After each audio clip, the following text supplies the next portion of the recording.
All right, what's going on there, folks? Good morning, good afternoon, good evening.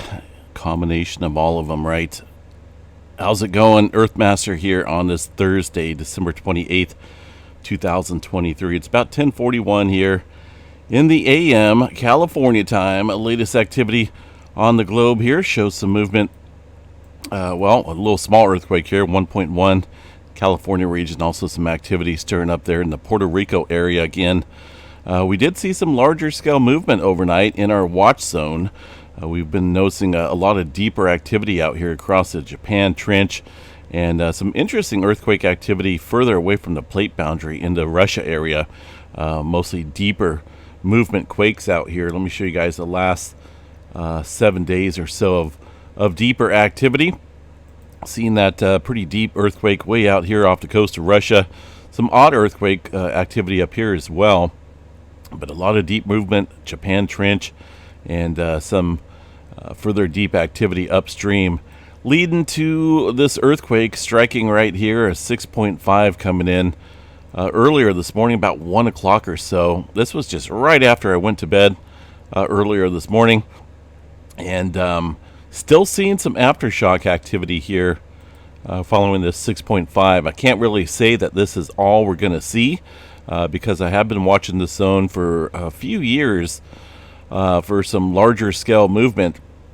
I pulled up the historical data here just to give you guys an indicator of what goes on out here. This is just since 2015 here. Sixes are quite common out here, sevens as well, and they can get much larger than that. Our last 7-pointer out here, specifically in this zone, but this one was a little bit further up north, was back in 2020. They had that 7.5. Now closer to today's epicenter, back in 2020 as well, we've seen a 7.0, roughly within the same zone of today's 6.5 earthquake. That 6.5, by the way, relatively shallow, 23 kilometers deep. So again, sevens and larger earthquakes are possible across the Kamchatka. That is a major subduction zone, so I'm not 100% certain that we are done with the earthquake activity out here today. So continue to keep an eye on this region. Looks like, let's see what this earthquake is. Still seeing some movement further down south into the Japan Trench, but quite a bit of aftershock activity stirring up here across the Kamchatka. Keep an eye on it. I don't think we're done yet with the activity in that region. Around the globe, or around the flat scale model Earth, here from the USGS page, looks like a little bit of movement down in the Philippines area once again as well. Earlier this morning, the majority of this activity here from yesterday, taking a look at the earthquake 3D globe here, does show some elevated activity across the Japan or the Philippine region. And of course the typical clustering going on down here across the Java Trench and the Indonesia Islands area. We are noticing a little bit of migration northward here across the Sumatra area. Looks like a 3.0 coming in there as we speak. So we'll continue to watch for some advancement across that plate boundary. Deeper activity triggering back here across the Tonga region once again. These deep activity earthquakes occur quite often here, adding to the further strain across this plate boundary here. 553 kilometers for this 4.5 occurring a couple hours ago. Now notice we're still kind of lacking some activity here across the Solomon Islands. It's been missing this area as far as earthquake activity goes. This is our seismic gap zone in terms of lack of activity, so keep an eye roughly about Papua New Guinea eastward along this plate boundary up to about the Vanuatu area. This little segment right here has not shown any movement here in a few days, and that's a little concerning with all the deep activity back building and all the forward pressure migration here across the area. This region should show some movement here very soon. Further up north into the Alaska area, just a handful of smaller quakes. Really not seeing anything major going on out here. Mostly microquakes out there today. Across the Pacific Northwest, roughly about the same. Northern California, a handful of smaller quakes there from yesterday. Well, we did have a 3.8 late last night. Looks like some further movement within that same area where that 3.8 struck last night. 3.5 earlier this morning, about 4 o'clock or so. That tells me right there things are quite stressed out here in this region. We have been seeing a little bit of, let me pull up the tremor map, a little bit of tremor, but most of this activity has been up north. So I believe this segment right here, south into Northern California, is locked. Obviously, it's locked and building strain, but we're not noticing any tremor activity down into the deeper regions. Tremor would show a sign there that there's slippage going on, that it's able to subduct a little bit more, but things look like they're locked out here. That's why we're seeing the earthquake activity upstream and back off the plate boundary itself. We'll continue to watch Northern California area maybe for some movement here. Further south into the Bay Area, pretty quiet. Clear Lake volcanic field. This is just common activity around the hydrothermal plants there. The rest of Southern California, well, looks a little quiet out there. Got a 1.5 near the Holmes Garden area. No major swarms, no major unusual activity. Up into the Wyoming area, the Pacific North, or the Yellowstone National Park. Let me pull up the Yellowstone area here real quick and see what we got. There is, that's going to be the 6-pointer, 6.5 that struck in the Kuril Kamchatka Trench this morning. That earthquake did show up quite nicely on a few select seismograph stations out here. Also around Parker Peak showed up as well. Down here in the promontory, those are not local earthquakes, but distant large earthquakes. Pretty neat to see there on the Yellowstone stations. As far as seismograph or local earthquake activity here on these graphs, I'm really not seeing it. I did see a little spike show up here at the Lake Yellowstone seismograph station, and that thing pretty much flatlined the reading, but really not seeing any signs of it here. Lake Butte, I don't know what they did to this one, but they pretty much squashed the data. They compressed the data here to where it's not showing anything showing up. Look at that.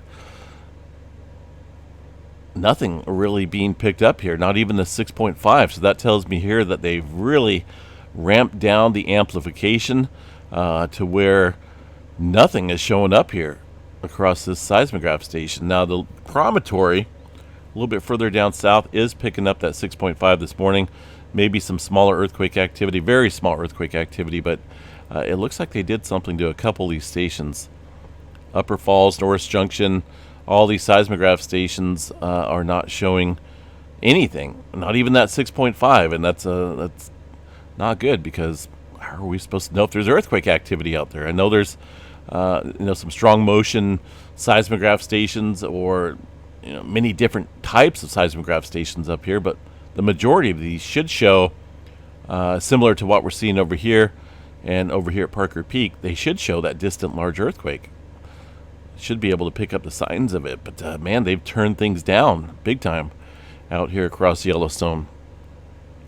Again, like I say, I'm not really seeing any earthquake activity aside from a couple spikes. Not for sure what these graphs are, or these little marks here on the station are.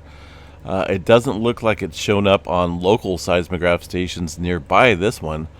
But I don't know what that is. Could be some geyser activity or something local to the seismograph station. But as far as anything, of value out here, really not seeing anything major going on for Yellowstone.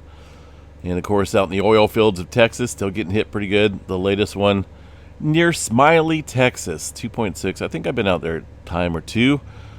Out on these beautiful back roads of Texas. Love taking the back roads of Texas out here. Pretty neat. Out when I'm storm chasing in the springtime. That 2.6 coming in relatively shallow. What do you guys think is out there? I know what's out there because I've seen it many times. Oil fields galore. Here is the few tanks and some pumping operation stations here.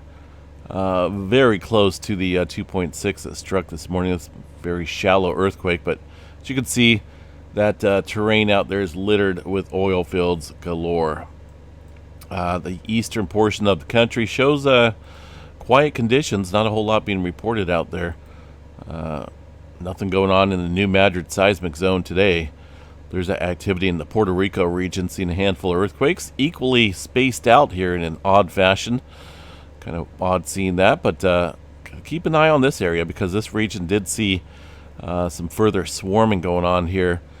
Well, it's been a couple days, but had some fives stirring up here, I believe. Had a 5.3, and I think we've seen something close there, 2 5.3s in this area with subsequent swarming going on, and this region can definitely see some larger scale activity. So keep an eye on the Puerto Rico Trench area. Down into South America, a couple of earthquakes here in the Peru-Chile Trench, mostly deep into that subduction zone itself, which sits right here. This activity 144 and 215 kilometers deep into that zone. Some further activity there in the Chile area, it looks like, as well, 3.7. Look at this earthquake here. That's a little bit of an odd one, 5.1. This is on the plate boundary here, but this is relatively shallow. Let me pull up the last week or so. We've seen quite a bit of activity back here across the subduction zone. That looks like it's adding strain along this section of the plate boundary here, and also a little bit over on this side, as we're seeing today. Some of that smaller movement, got a 3.7 it looks like here, occurring in the Chile area, just off that plate boundary, but getting a little interesting down there. Let's see, New Zealand, looks like some deeper activity there, 3-pointer into the area. Let me see here. Let's go over and check out the GeoNet server, see what's going on. Kind of drizzly out here today. Still got chances of rain here in Northern California, but I think our next big storm system comes tomorrow. We'll check that out here in just a little bit. There's that 3.7. That came in yesterday. A couple other earthquakes out here today, it looks like. Bring up the all magnitudes, get a little bit better perspective of the quakes. There's that deep earthquake, 3.1, 173 kilometers deep. That is definitely associated with the subduction zone that sits offshore here of the eastern coast. That's going to be the Hikurangi subduction zone. Pull this back up here. We did see a little bit of activity out here. It's been a few days. Let me see. There we go. There's that 4.5 back on the 22nd. That was a deep earthquake as well. And today we're still seeing a little bit of further movement down into that subduction zone, which is right here, the Hikurangi subduction zone. Keep an eye on it. Definitely showing some deeper movement quakes downstream, that adding some strain up towards the surface area. The region south, much further south, they're seeing some further activity. Looks like that's from earlier this morning.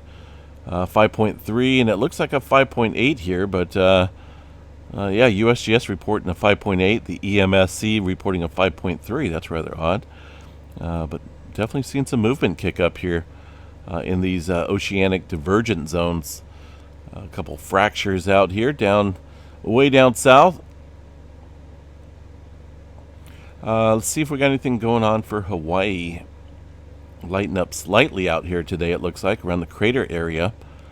Just south here, the summit region, 1.9, the latest earthquake. Very shallow earthquake activity.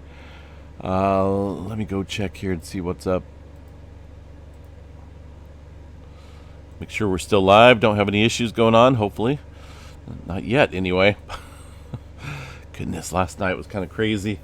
Having the stream go down right around the mid-update. Someone pulling the plug. Nothing going on for the update today, so we'll have to check that out a little bit later on when they do put out an update. But we can check things ourselves and see what's going on out there specifically in the Kilauea volcano area. I want to check out the tilt meter right off the bat. Looks like we're going down here over the last 18 hours or so. That is a little downslope here from our previous inflation event. This level right here, the highest on the chart in 5 years since the 2018 eruption. So we're still quite elevated. We are taking a little downturn. Now, I'm not certain that this is going to continue to go down for a couple days and then go back up, or if we're just going to go back up here after a small, short period, because we see these little regular intervals of uptick and short periods of deflation here on the chart. But we'll keep an eye on that. We'll continue to watch that. Either way, it looks like some earthquake activity is definitely kicking up out there today. That one, not so much, because this one's so toned down, it won't even pick up a Bigfoot walking over that seismograph station. So we got to pick something a little bit better than that. There we go. Past 12 hours. Again, this looks like this is the most recent data, right? 1900. Yep. So we're seeing what looks like fluid movement once again, magma movement in the last couple hours here. That's what this activity is here, along with earthquake activity.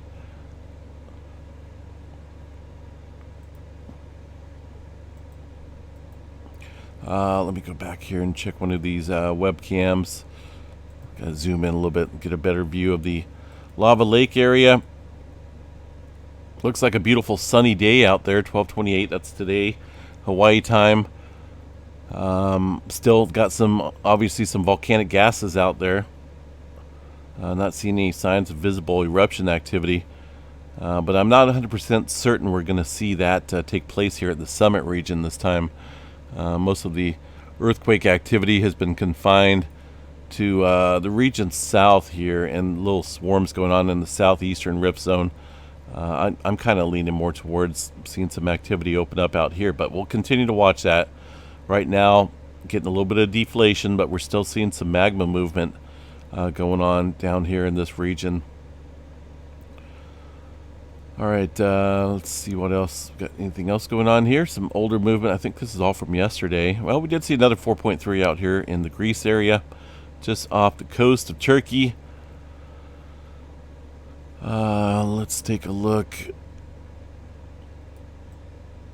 Is that a new earthquake right there? 3.3 coming in? It is, into the New Zealand area, South Island region. This definitely showing some movement out here.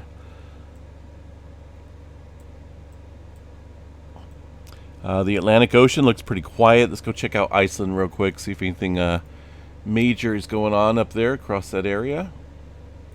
Oops, go back here. Doesn't look like they put out an update yet. Yesterday's update was out, but it still kind of just chatted about the likelihood of an eruption, and that ground uplift continues there in the Svartsengi area. They mentioned that it could take a week or two to recharge the system below and create maybe another eruption there within that same region, but we'll continue to watch that. The latest GPS displacement here still shows continued uptick. This is the uptick chart. There's the eruption that happened back December 18th time period. Dropped a little bit, but now we're going back up. So obviously that's a sign of further magma fueling up below. Earthquake activity overnight, specifically in the Iceland region.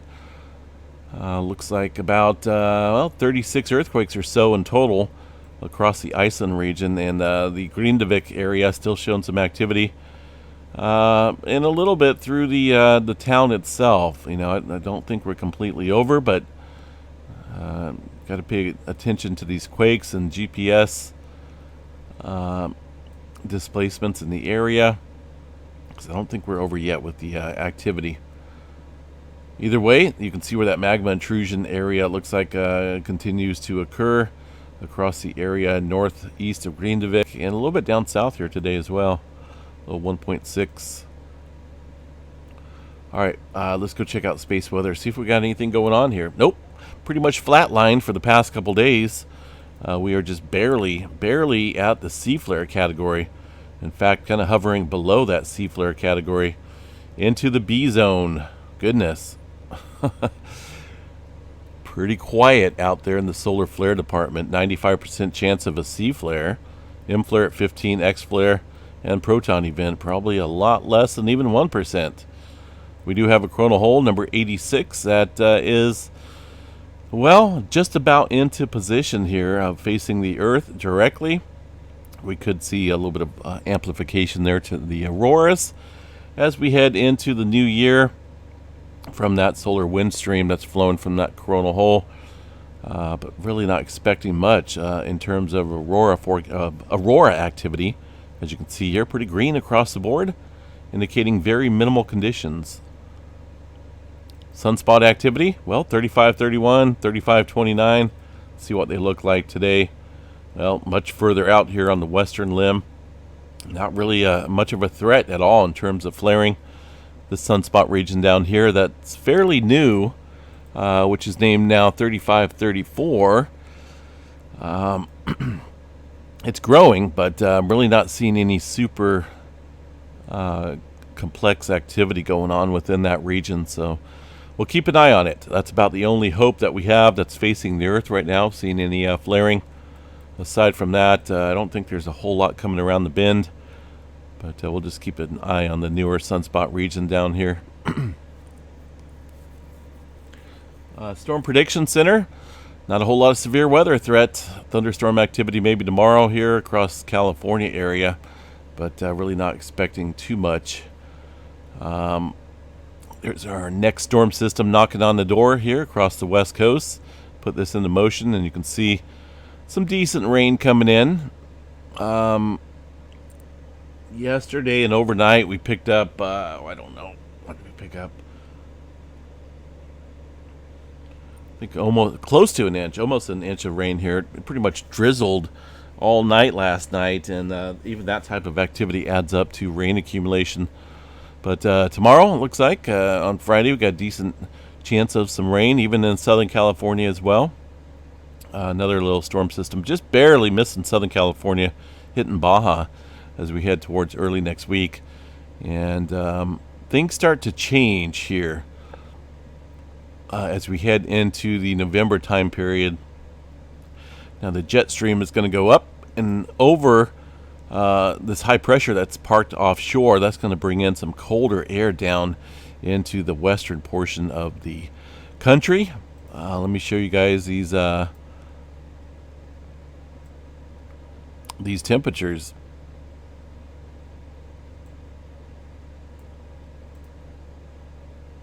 Let me bring up this. I guess this will work here. So obviously some warmer than average conditions have been observed up here across northern plains. Cold air. Let's see where that cold air is. I'm waiting for it right about there. Look at that.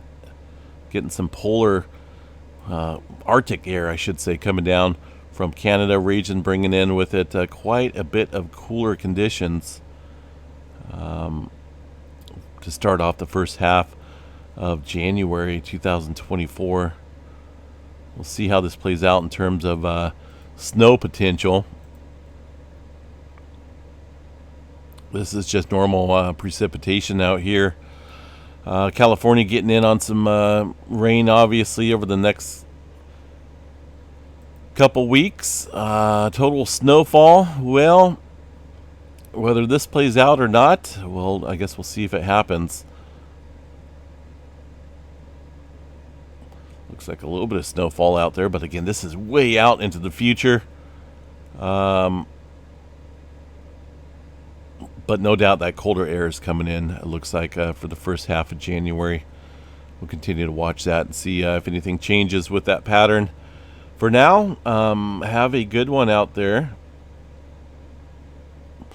Most of the seismograph stations out here look pretty quiet. A little spike there in Southern Cal, Hot Caves, Hawaii as well.